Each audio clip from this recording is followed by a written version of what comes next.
The topic we chose today was hai to deta hoon. If I have it, I'll give. Not if. It's there, so I'll give. So it's the psychology of generosity. The additional month in the Hindu calendar, the Adhik Mas, is going on right now. It's like 33 days, and people are doing lots of different bhajans and um, gifting people like dan, and a lot of things are going on because this is considered to be a very good month. Um, so we are extending our generosity.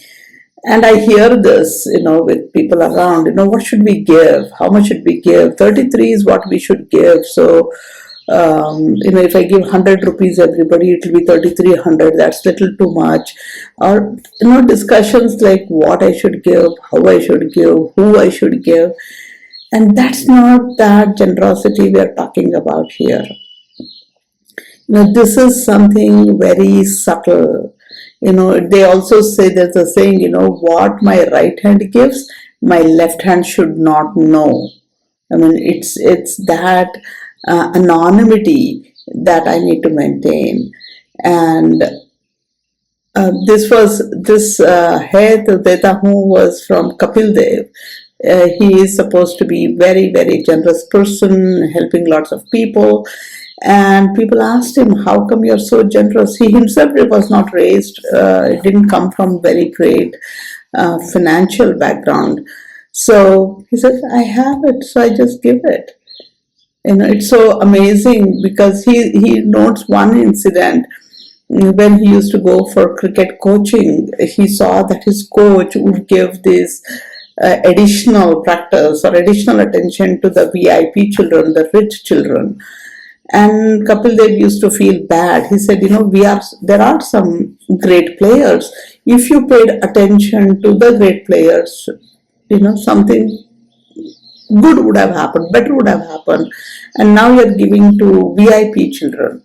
And then the coach said, that's exactly why I'm giving them attention. They pay money, so I can give some classes to children who deserve.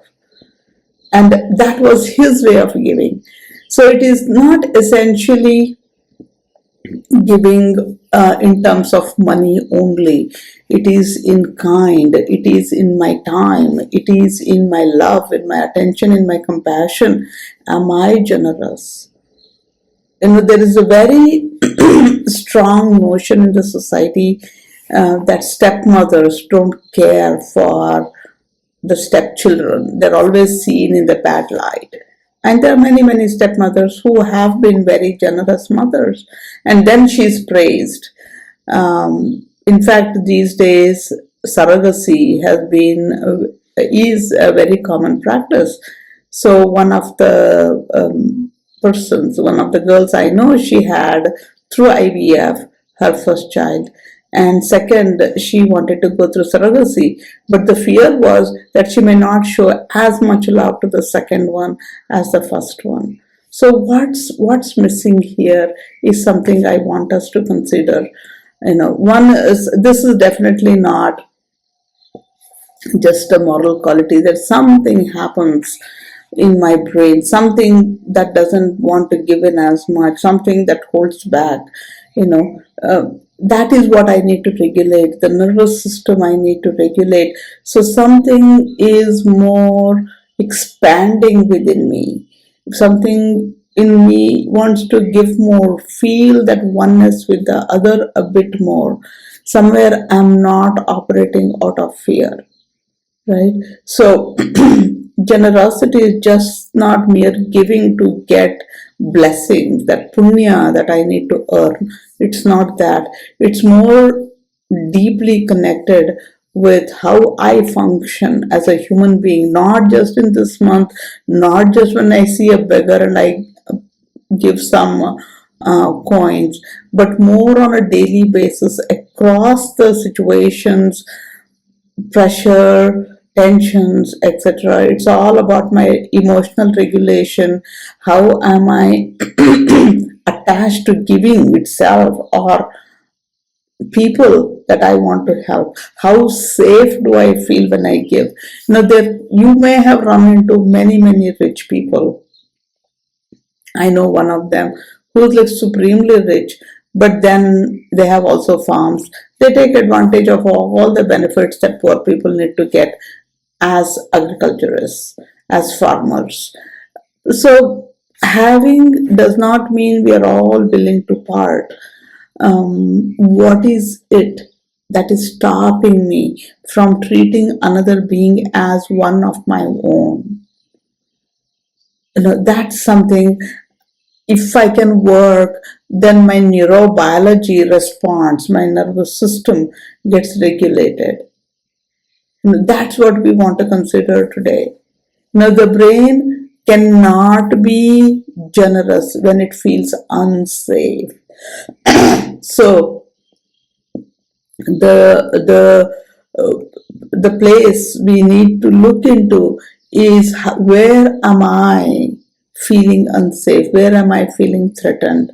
Where am I feeling deprived? What am I constantly comparing with? What is that loss I worry about? There are some people, who go to temple, they just take a bunch of money from their wallet. They don't even count, they don't even look, they just drop it in hundi.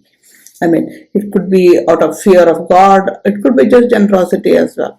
But there are some people who take out, and I have seen this also, in the priest.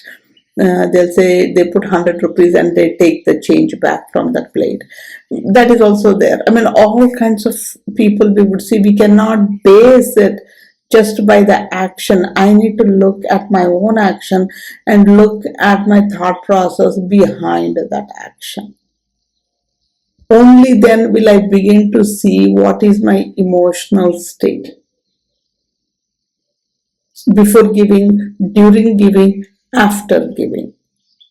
I mean, do I brag about everything that I did? My neighbor was just sharing with me yesterday. Her aunt would never get anything anytime. But this one time she happened to bring some laddus. And then everyone who came home during her visit, she was like, no, give that laddus I've brought, give that laddus I've brought. It was like, projecting that she had done something great. So, what is the need for her to do that? Right? So, that is when understanding how my brain functions, it becomes important.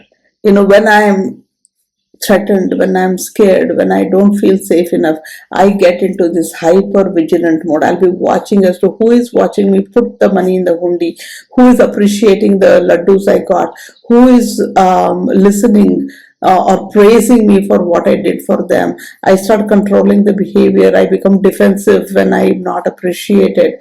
And there could also be this kind of depression, withdrawal, like emotional contraction when I don't get the response despite me giving something. So that's when generosity is not my natural way. Then generosity is more like, oh my God, I lose my resources. I may become weak. I may lose everything that I have. There may be nothing left for me or my family. That is scarcity mentality. The brain circuit that keeps going in me is more of scarcity. One chain, one thought leading to another thought in a chain, eventually making me a beggar on the street, though having lakhs in my bank account. But when somebody, like Kapil Dev says, hey, to deta hoon, simple, feeling safe, it could be coming from how the experiences people would have had.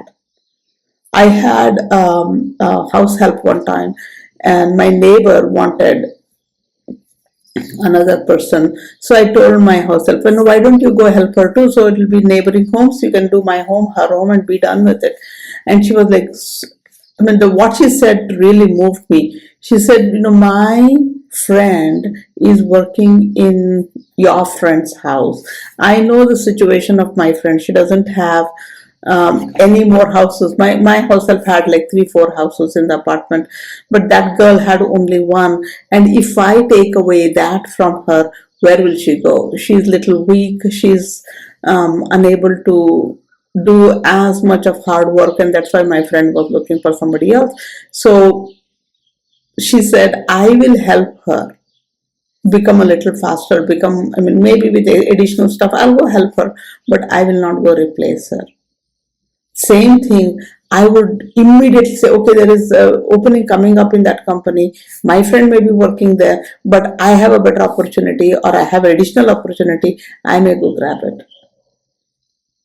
So somewhere the suffering that I have gone through could make me become a bit more generous, because I've seen the problem, I've faced it. I have gone through that humiliation, that period where nobody was there for me, and now I want to be there. I become a little bit more compassionate, I mean, little bit more emotionally available, and then I want to give. So somewhere there could be this fear-based protection. I'm afraid that she will also suffer, so I may go support her. Or there could be compassion-based protection that I may offer, where I suffered, I don't want her to suffer in a similar way, so let me offer her my help. It could be any of those. We could turn out this generosity in, I mean, the generosity attitude in me could be shaped by any of the life circumstances I've had. So I need to connect that back to my emotional regulation. All of this because we want our children to be good human beings, could be regulated human beings, to be balanced in their thinking, willing, feeling. And we need to be practicing those in at a very, very subtle levels for our children to begin imitating us. So somewhere feeling safe within, feeling that I have enough and more, even if it is that additional roti. You have heard lots of stories like that as well, where share before you kind of consume for yourself. So it's not just about having money, it's also having that attitude. That is the emotional legacy I want to leave for my children, to feel safe within first. Thank you.